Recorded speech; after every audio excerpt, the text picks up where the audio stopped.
What did you learn from Joe Rogan and Post Malone, Raf? I learned that sometimes people can be creative through really focusing their body and mind on health and peak performance, and other times people can be really creative just by having 8 beers and some mushrooms.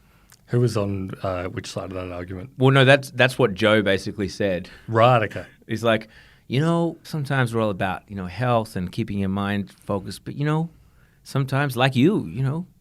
He's like, that's right, man. 8 beers and all of a sudden we got, there's a man of me imagination. So that's what I learned. I Post Malone follows me on Twitter. Oh, yeah? Yeah. Because I made a rude joke about a photo of him.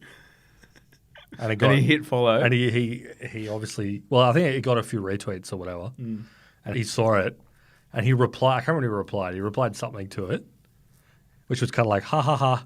And then he followed me. And I think it's just one of those things of like, I'm watching you, brother. Don't make any fucking rude jokes about me or what I look like ever again. And I haven't. Because why would you do that to someone that follows you? No, exactly. It's an intimate sort of situation. Yes. If that's his strategy to neutralize critique of his slovenly appearance, fair play, Post Malone. And the same is true, obviously, as of a Down Round subscriber. If you work for a FANG company or a consultancy or whatever and you don't want us to criticize you, simply hit subscribe. Paid annual subscription. Pay for a subscription. An ultra, in fact. Pay for the super premium or whatever tier. Pay for the highest tier. And we will not criticize your business anymore. So if you suddenly go, hang on a minute, Darren haven't talked about Meta or Amazon or Microsoft or Apple, to be honest, in ages. Yeah. You'll know it's because one employee of all those companies signed up and started paying for the premium. No, you need to be minimum tier SVP. Okay, yep. So if you're an Apple SVP listening right now and you are thinking these guys are breathing down our necks, they're coming down hard on the Apple car being cancelled, all you need to do... For the record, I think everything that Apple is in the right in the EU cases. And we shan't be talking about it today. But if you want us to shut up, and Raf obviously just shot through our sales plan immediately, subscribe, start paying, and all your problems will go away.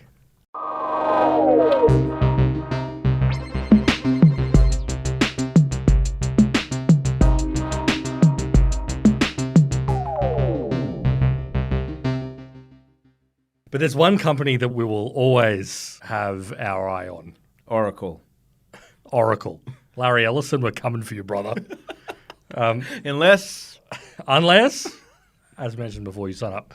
No, we've had a couple of episodes on the looming spectre of the TikTok ban. Yeah, we predicted. I don't know if we do we cap it to like in the next 12 months TikTok will be banned about 14 months ago? I think we're about 7 or 8 beers into our Christmas special when we made this prediction. So our audience can probably put us in our place. Yeah, exactly. You can keep us honest. In any case, both of us said at some point TikTok will probably be banned. Yeah, and we've been on TikTok ban watch ever since. But I believe that was that was towards the beginning of Down. It was probably the first kind of Christmas period for Down Round. Which is a year and a bit ago. But we also talked about the last Christmas one as well. Yeah, absolutely. But I think we mea culpa'd that we predicted a year ago that TikTok was going to be banned, and it hadn't been yet, but we're going to stick to our guns. We're renewing it. We put in another 12 months ahead. And luckily for us, the heat is in the air again. So we want to talk about a bit about what's happening with the TikTok ban. And this is in the US, of course. This is nothing, I don't believe there's been any movement on the Australia stuff. But obviously the US is the most important market for this sort of thing. So we're going to talk about what's currently going on, but also use it as a bit of an opportunity to update a bit on what's kind of been happening with TikTok. There's been a couple of interesting little tidbits that have popped up over the past little while about, TikTok as a company. And the idea that TikTok was this unstoppable juggernaut that could only be stopped by some sort of like regulatory action has maybe changed a little bit in terms of how it's going as a company. So we're going to talk about all that fun stuff. Yeah, absolutely. But I think, let's start with the ban. I think we need to go back as historians oft do. Let's go back. Let's go back to the birth of content. Close your eyes. You're standing on the shore of the Yangtze River. It's 2000 BC. No, whatever. Like Trump was in office, he announced we're banning TikTok. Yep.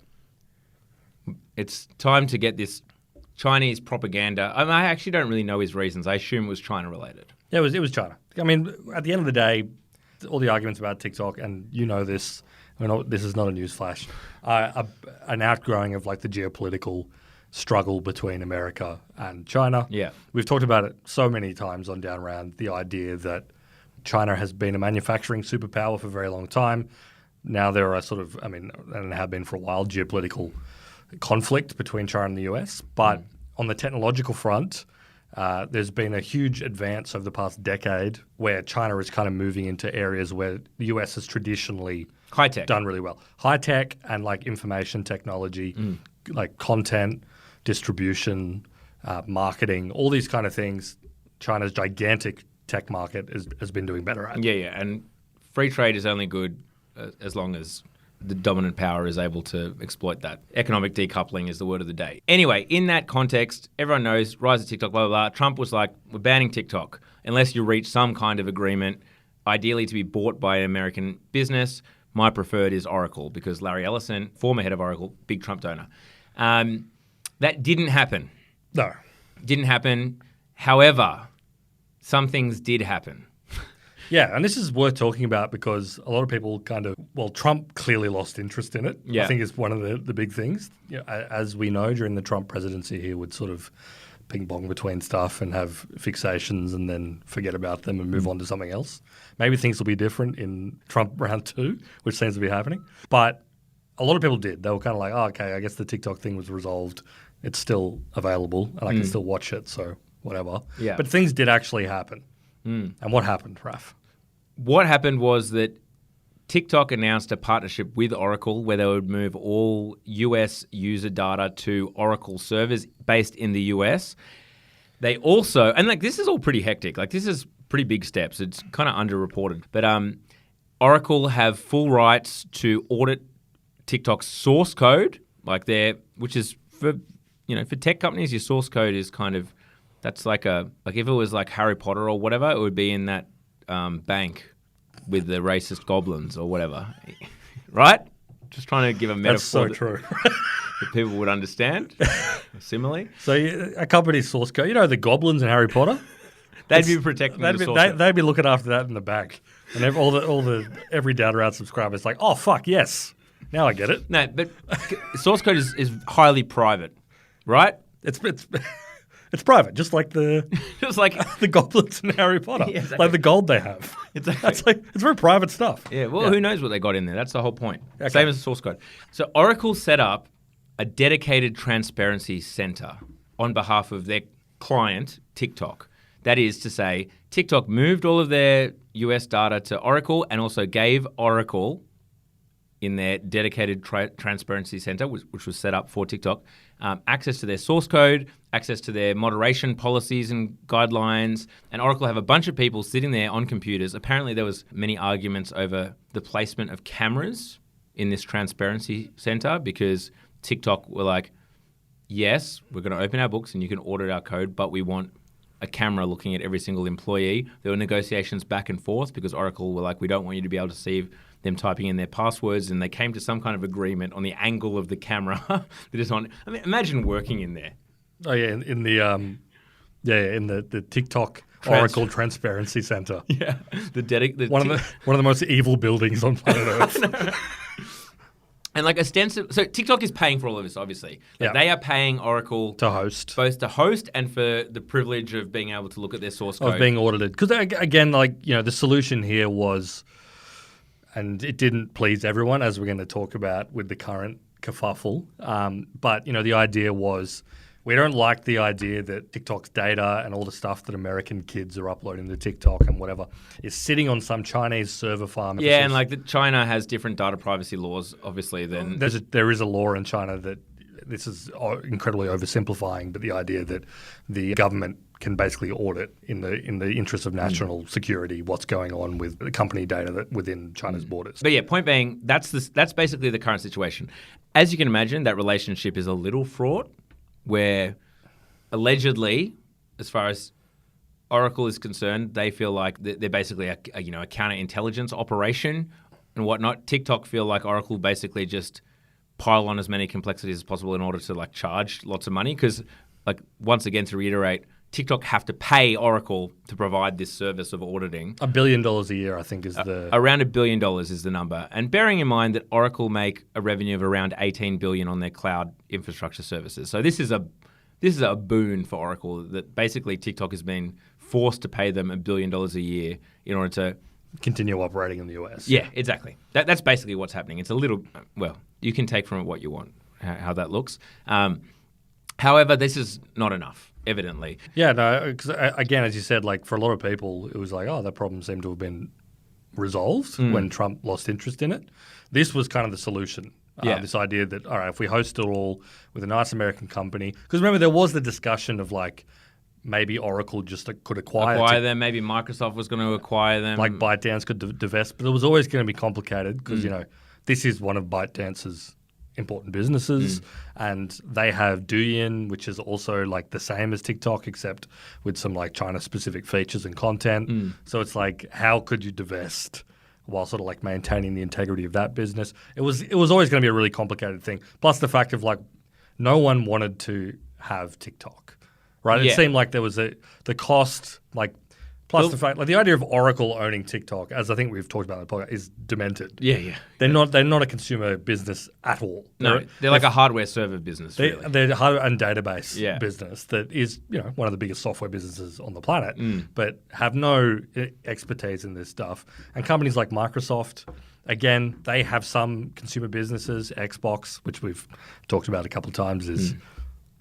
Well, I mean, it was leaked. The emails about Microsoft and TikTok were leaked where high ups at Microsoft, I mean, why are we even considering this? Yeah. Like, why are we deeming to give this airtime? And they're basically like, well, yeah, sure, we weren't looking at TikTok, but if it's for sale, I guess we may as well think about it. The price is probably depressed because of what's going on here. So, but yes, there's no real good reason for us to buy it, but, you know, I don't know, we should look at it. Yeah, now exactly. that it's being forced for sale. Yeah, again, they didn't buy it. No one really wanted it because, yeah, as you say, what a huge headache. To be on the end of, like, buying a company that doesn't want to be sold and then unwinding it from, realistically, if all the algorithms and talent are back in China, you know, what are you really getting? You're getting a big user base and if you're lucky, their algorithms, but I don't think you'd even get their algorithms, right? You'd basically just get a user base and have to rebuild it from scratch. To my understanding, they do have a bunch of US-based engineers and stuff. But again, you know, I don't know. It seems like a complicated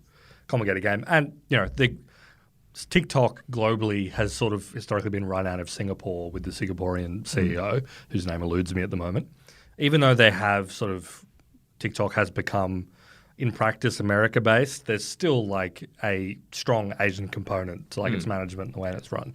Anyway, so that didn't work, but they did come to this weird agreement with Oracle, and things simmered down for a while at least. Yeah. You know, and we've mentioned this on the podcast before, the idea that the banning TikTok is a complicated idea for any side of politics in the US because not just everything we just described, but also the fact that it is an incredibly popular platform, very popular with the youth. Yes. Who, you know, whether you're a Republican or a Democrat, you at the very least, you don't want to be the person who has been seen to like deliver the killing blow to an application that a lot of people use. Well, like more than 50% of Americans use it. It's a very basic political calculus that people like spending a lot of time on TikTok. Yeah. And if you're the one that's like, and like yanking their toy away from them, you will pay the price for that, even if there's a lot of people who do want to bend. But regardless of that, the issue has not gone away. No, it hasn't gone away. In fact, more recently, it's kind of simmered back to the surface again. And indeed, there was certain committees looking through the issue of TikTok. And TikTok evidently got wind of this and made a certain call that they were going to fight the PR battle head on. There's a US government committee that basically, a 50-person committee that looks at... Bipartisan that was looking at this issue. So there's a bill that's sitting in front of the US Congress that's making its way through, which is called the Protecting Americans from Foreign Adversary Controlled Applications Act. Pretty evident from the name what it does. But the idea is that it would make TikTok illegal. It's going to protect Americans. It's going to protect Americans from foreign adversary controlled applications. Yeah. unless, and there's like a grace period built into the bill, but the idea would be it would make TikTok illegal unless TikTok did what it originally was talking about all the way back during this original ban It period. was not owned by a foreign adversary. Was not owned by a Chinese company. Yeah. So there was a House Oversight Committee that was looking at this bill and other TikTok regulatory efforts. And yes, ByteDance in the US were like, we need to solve this issue. And the way that they solved it is for users that were in the US, they would get a prompt that popped up on their screen in TikTok, which had basically a button to call their local congressman and plead their case. A frictionless way to...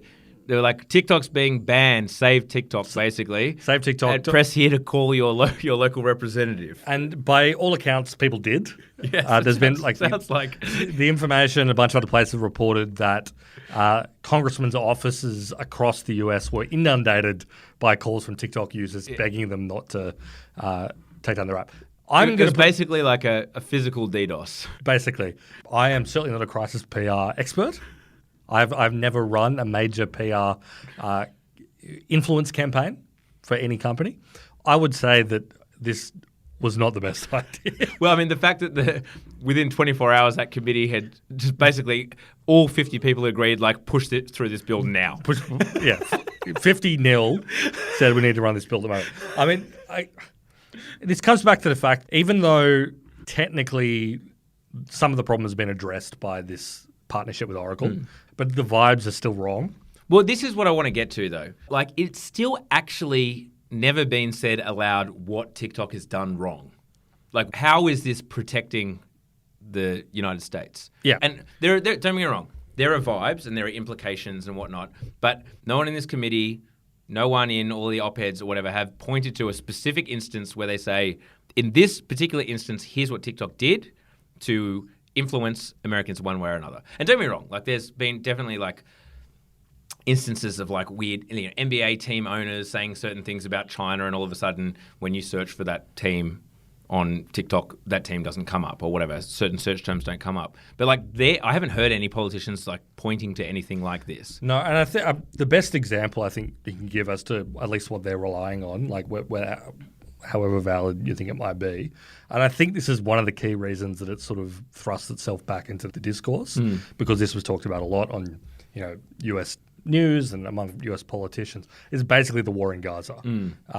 TikTok has been put forward as the reason why young Americans tend to be pro-Palestine. The idea being that, they sit on TikTok all day, they scroll through videos, they get a shitload of anti-Israel content, with the implication being... President Xi has got the publication of genocide knob and is like turning it one way or another. Totally. That China sees this as like a vulnerability in US foreign policy. They want a multipolar world, and so they're igniting the Israel-Palestine conflict. I think this is kind of silly. Yeah. I'm going to be honest with you. At least as it pertains to this sort of thing, I don't think this is the reason why a vast proportion of young Americans are pro-Palestine. Yeah, they're just seeing the images and whatnot that everyone is seeing out of Gaza, and they err on the side of pro-Palestine. I don't think it... I mean, this is this same argument. I mean, I don't want to get into like the deep into the issue of how people respond to wars, but this argument has been had repeatedly since they started broadcasting images of like the Vietnam War. Exactly. Yeah. And why young lefties oppose American military funding and whatever, and like the Iraq War protests. We've been through this many times. But I think you're dead right that people are seeking for people to blame, blah, blah, blah, blah, and it is certainly inflamed the idea that social media is spreading propaganda of one kind or another, and that is kind of, inflamed the situation. This idea that, why are young people pro-Palestine? Because of the Chinese TikTok influence operation or whatever is a vague vibe. Obviously, again, let me be very clear, absolutely no evidence has been given. There is no question that TikTok has a relatively strong power over what the consumption habits of people. And this is the same argument that gets... I'm not necessarily making an equivocation, but the idea of that, Instagram and Facebook do the same thing. They have control over what gets served to people at different times. And not taking an opinion either way, but we saw it during COVID. Suppression of anti-vaccine disinformation, blah, blah, blah, blah. Like, the fact of the matter is these platforms do have an ability to suppress certain They have things. And, like... Like, this is a conversation we have about a lot of different platforms. But I do concede that, if a platform is domiciled in the territory of someone that is considered an adversary of the United States, it's going to have a sort of keener influence on lawmakers and the media and people who think about this stuff, especially if you are of the view that there's something wrong with young people. Yes. I mean, like... Which there is. Don't get me wrong, Down Round is fully on board with the idea that there is something wrong with the young'uns. Yeah. I'm also... The kids ain't right. Look, I'm on board with the idea that TikTok be banned as long as we just ban all of them. Just ban the lot of them. They've all got to go. They've all got to go. Let's get back to smoke signals and I think drum circles. I believe we did say in our Omnibus episode. It would be funny TikTok, if it was banned. A, it would be funny if it was banned. And B, I get why the US would want to ban them, which is just like, we don't want China having a massive social media platform. Yeah, like, that's what we do. Like we have the massive social media platforms. That's like our expert. That's like one of our biggest industries. Yeah, we don't want. That's like one of the things that maintains our cultural power. Yeah, exactly. We don't want someone else like messing with the vibe there. Exactly. Like, and from that perspective, I believe I've said this before. If I was the US, I would ban it just on that vibe. Like, it's just like, I don't want you guys to have a massive social media platform. Yeah, and they would if it weren't for the case that TikTok has done very well and actually has like a huge install base there. Which is not a legitimate reason to ban them. Like, if what I'm basically saying is there is scant evidence that TikTok are putting their thumbs on the scale to try and like turn US teens trans or whatever like certain people are worried about, or anti-Israel or whatever that other people are worried about, or whatever it is. Like, yes, it looks like that they've certainly suppressed in certain cases, in particular, some kind of Tiananmen Square stuff and this kind of gear, whatever. Sure. But like there really is very little evidence to suggest that they're like constantly got their thumbs on the scale and turning knobs, other than just to juice engagement. But like, however, I totally get if I was the US, but I just wish they'd come out and say it and just be like, we don't like it, which I guess they kind of are. They're just kind of saying we don't like it. No, that is basically the argument, because you're right. They aren't offering evidence, but they're more or less saying they have the ability to do it if they so wished, and also the kids have strange views. Yeah, it's a vibe thing. It's a vibe ban. And we don't like it, and they're being reinforced by sitting on TikTok all day. Yeah. Let's get rid of this shit. And so it doesn't, because I consider it a problem, and it's going to be a bigger problem in the future. That's kind of the takeaway. But the funny thing that I think the cherry on top here is that Trump is not pro TikTok. No. Donald Trump, who kicked all this off back in 2019 or whenever it was, has come out and made a post on Truth Social, his network, which is still kicking along, where basically, in short, you can go read it yourself if you like, but he was like, I don't want to get rid of Download Truth Social and use the promo code DownRoundUbermensch. And post on there 20 to 25 times a day. Just aim for that and then sort of ratchet it up from there. But no, he basically came out and said, I don't want TikTok to be banned because that would just give the keys to Zuckerberg, who's a real sicko and has and is an actual censor, and is going to ruin the election or whatever. And the reason that that has been put forward, especially by some particularly aggressive parts of Silicon Valley, because it's worth mentioning the ascendant Silicon Valley class, like, your Andreessen Horowitz types and people who are associated with them, founders fund people, the new class of founders and VCs and whatever, hate TikTok really, really vividly. And I think the main reason they hate it, apart from the fact that they sort of like to sell themselves as patriots, this is the new generation of Silicon Valley, not soft cock liberals. Yeah. These are people who want America to succeed. These aren't globalists. That's it. But also there's the fact that they would prefer all the innovation in social media and communications or whatever to be coming from their own time. They are pointing to, and I think they're probably right, the fact that there is a really, really big GOP or Republican donor whose name's Jeff Yass. He's a hedge fund manager. Owns like a substantial portion of TikTok. Yeah, well, it's like 20 to 30%. Yeah. Which is huge. Which is a huge chunk. Has been getting around. He's a good friend of Donald Trump and other Republicans. So every time, and they've pointed out that there's a lot of donor relationships between him and Republicans who are actually like, whoa, like Rand Paul, Donald Trump, etc. Which is another funny little complication. Because again, it would be quite funny if Donald Trump was elected president and he went on his insane campaign against whatever, but was like, but TikTok is fine. TikTok don't worry about that. If kids want to keep doing those fucked up little dances and shit, not my problem. Yeah, I mean, I wonder if also part of like obviously, the Mark Andreessens of the world and whatnot who are on the kind of TikTok should be banned. Certainly, part of it is like TikTok isn't part of their portfolio, and as you say, it's basically a competitor to American innovation, which they see themselves as being able to American invest in. dynamism. This is the one. Yeah, all that. But also, like as a platform, it's wholly unsuited to kind of 65-year-old boring men. Really. You know, like these are people who have massive followings on TikTok or whatever, big followings of their podcast, but they don't understand it. It's not their world. Obviously, the China thing, it's very easy to see how you can just be like, get rid of this thing. Like, I don't like it. I don't like it. So this is the reason why, the last generation of Instagram superstars who never were able to make the jump to TikTok and Reels, like the Kardashians. Yeah. The Kardashians, they were made by Instagram, right? Absolutely. That's the social platform that caused them to really explode in the 2010s.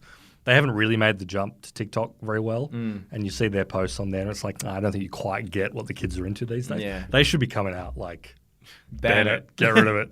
Everyone get back on Instagram, and Instagram should shut down Reels. Yeah. Not a format that we're good at. No, just back to a single images, square images with a square image, little filter. Bit of a filter on top. Yeah. You know.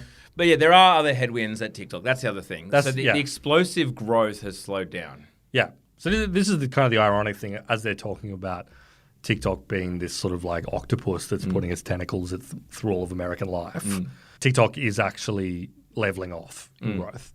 So its year-over-year growth calculated on a quarterly basis is 3% now, whereas it was 12% back in 2022. Meta's products are collectively back to number one, as where Americans and young Americans spend most of their time. So they're clawing back ground. And there's been a bunch of reasons that have been put forward for this, but one of them is, there's the fact that you can't just keep explosively growing at the rate that TikTok was forever. Every single network goes through this. Yeah. They mature, they develop, they find their users. Yeah. And there's a point in any network, any social network or any network generally, where you switch from being all right, we just need to accumulate as many users as possible. We're explosively growing. We want to be in a position where people are like, I don't have TikTok and I feel like an idiot. I need to get on TikTok. Yeah. There's a point where that's happening. And then you evolve to a point where you're like, all right, we've hit the limit. Our growth is slowing. So we just need to get the people who are already using it just to spend more time on there and spend more money on there. Exactly. And that's the period that TikTok's in right now. Yeah, it's again enshittification. We don't like the word, but it is what it is. Yeah. It's basically that's the first level where it's give the users absolutely everything that they want.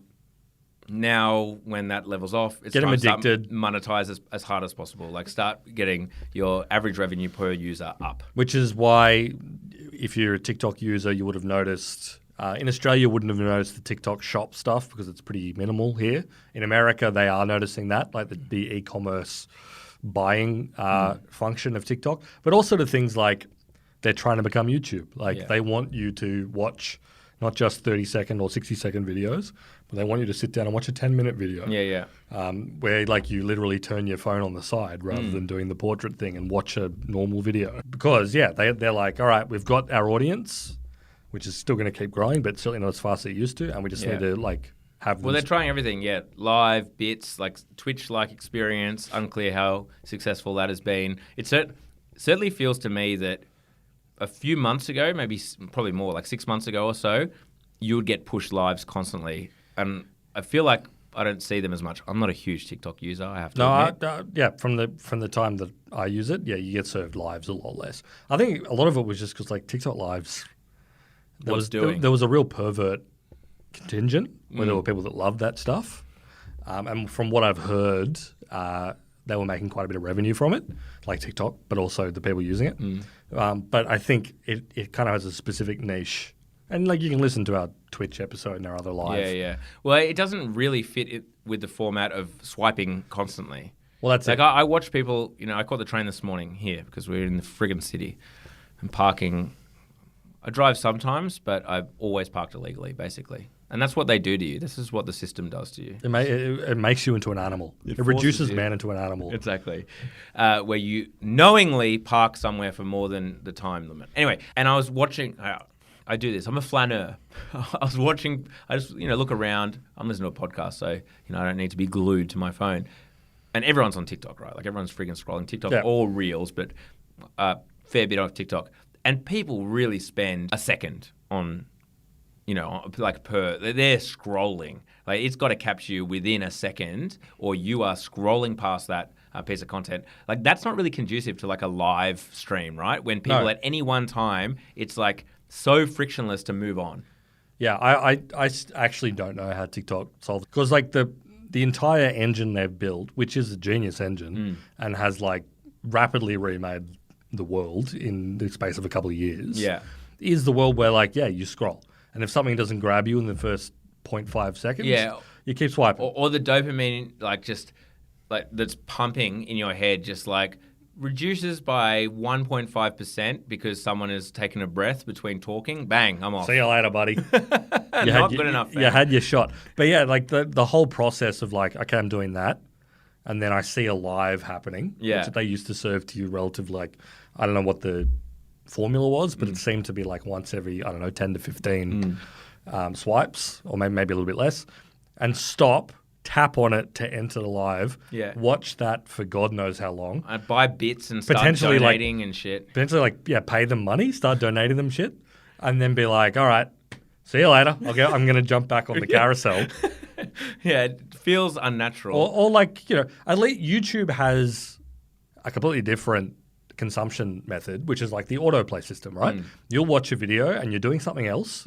That's the other thing about TikTok. It demands 100% attention. Yeah. It's lean in. It's lean in. You like your whole screen is taken up.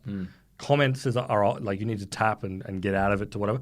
YouTube is you do in the background. Yeah. You never listen to TikTok in the background. Well, you have to be engaged, otherwise it'll just repeat, right? It'll keep repeating. Yeah. It's even annoying when like I'm watching TikTok or something, and then I put my phone down to do something else. Yeah, and I hear the same video repeat over and over. Well, you can't like really do it while cooking, for example. No, because you've always got to be swiping. Yeah. Whereas YouTube, you can have it go in the background. Passive. It'll put something in lovely in your feed to keep watching. Yeah. And you can be going for hours and hours and hours. TikTok, that doesn't even work remotely. So the fact they're really aggressively trying to do it is like, what are you doing, folks? Like, it feels a bit like they are jumping around for the next thing. Don't get me wrong, very popular social network. The other issue they've run into though is Universal.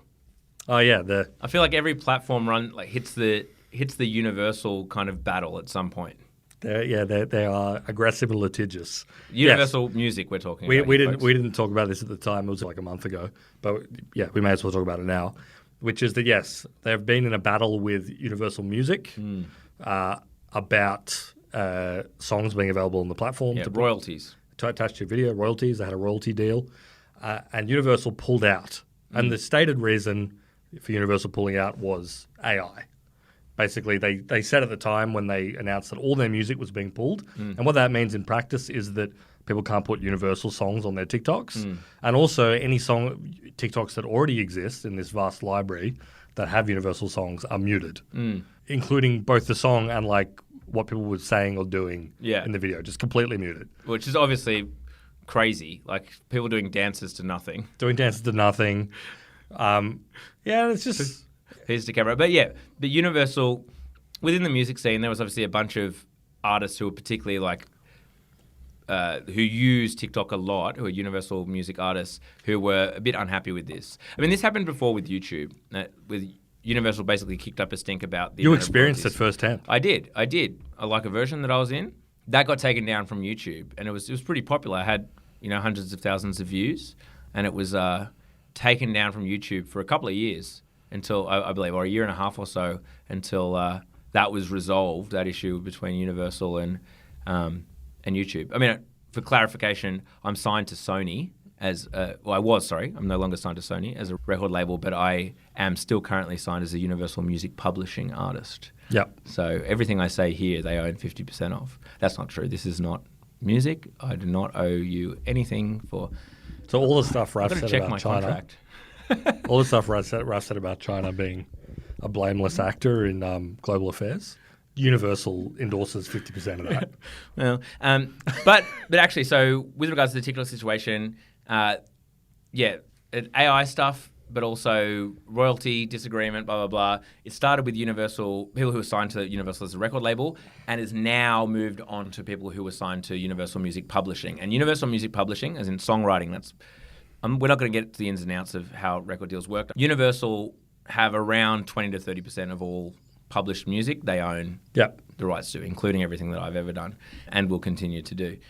I've actually never looked up. I've been in 3 bands, if you don't know. I've never bothered to check, people doing things to our music. Yeah. And it turns out they are.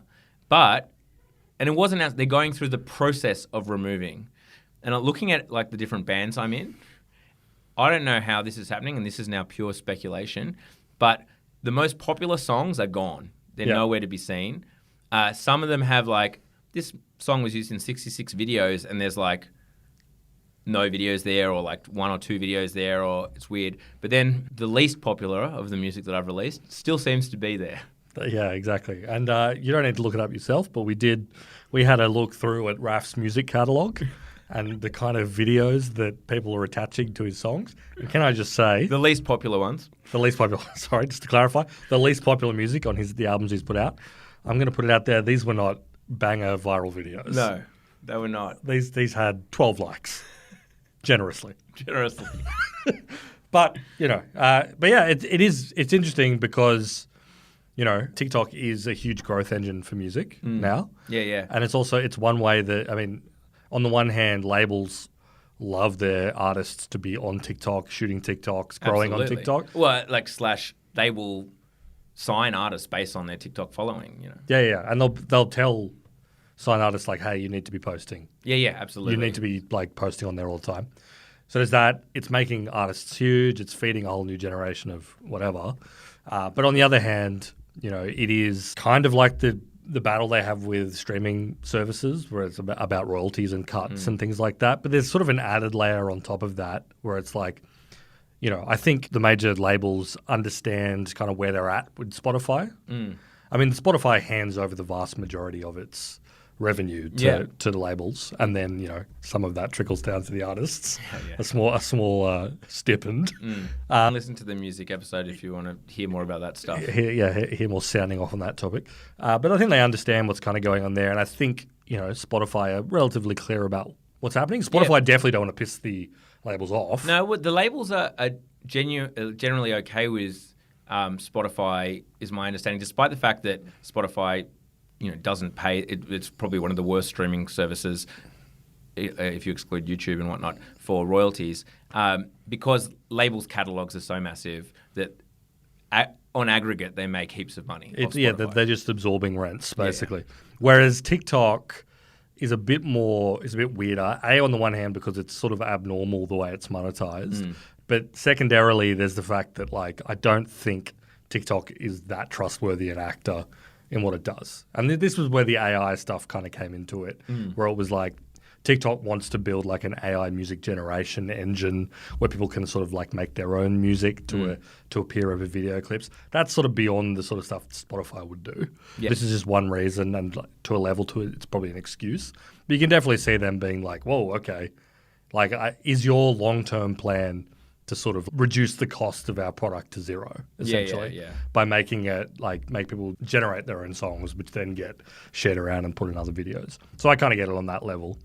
But I think the overall point is that all is not well in TikTok world. Who knows if Universal, if or when they're going to come back to the table and strike a deal. They seem to be winning the fight right now in the sense that they're not giving up ground.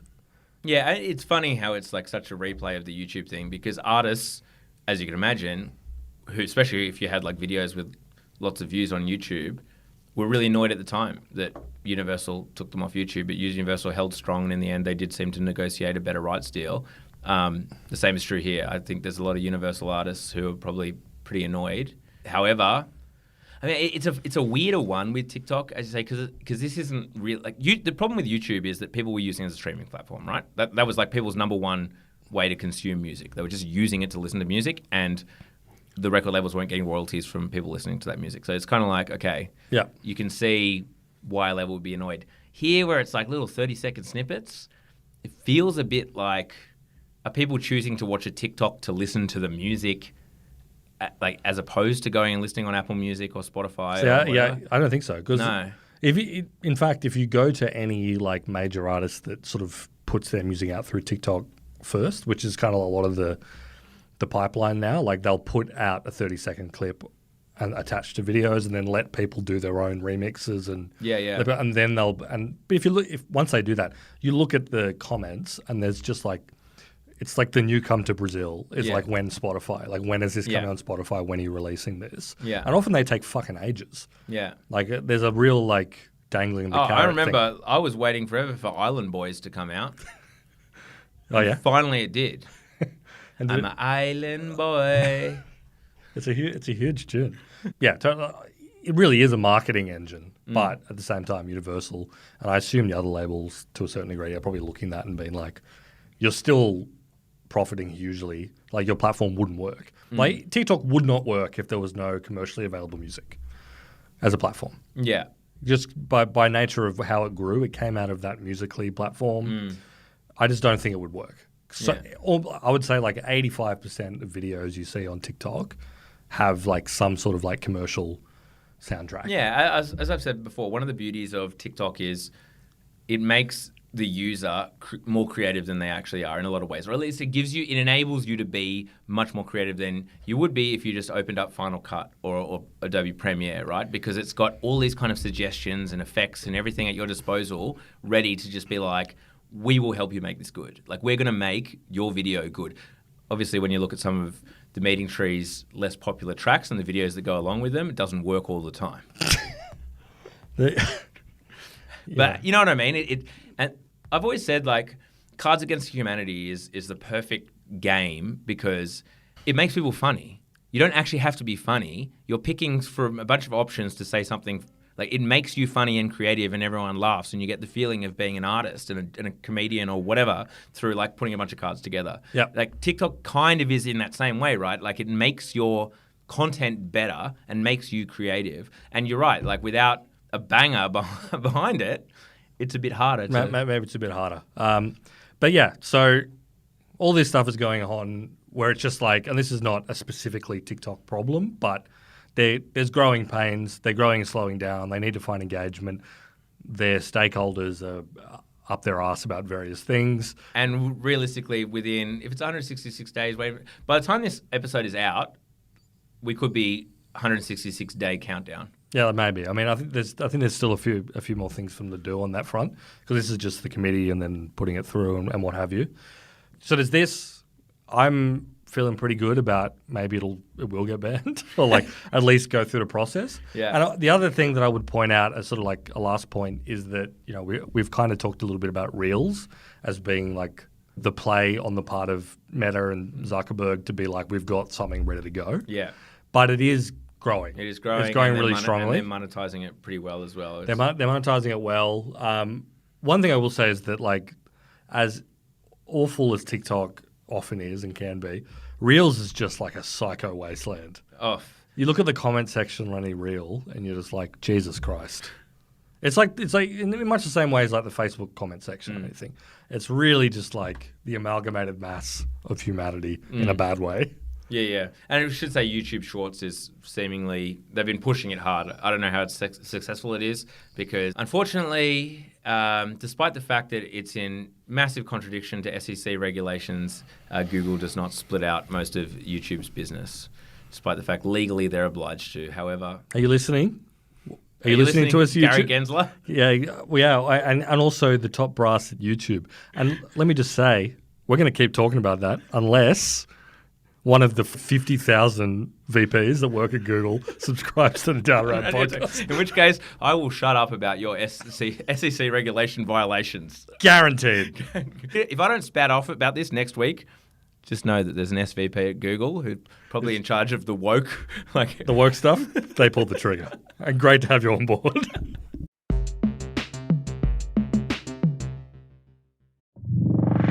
Hey, Raf. Hey, James. Did you know that you can get an extra episode of Down Round every single week on top of the one that you're already getting? Yeah, I knew that. Well, yeah, obviously you know, but the person is, I'm using you as a vessel to explain. Sorry, as I'm the listener. No, go on, tell me more, James. How much does it cost? A mere $7 a month, Raf. Okay, where do I go to find out more about this? You go to downround.net. Okay, I want it. Well, I'm sure you do. I feel like I'm missing out by not having it. Exactly. No ads. Second episode per week, and a few other little goodies that come in down the pipeline as well. Head to downround.net Downround.net. and sign up to Downround Premium.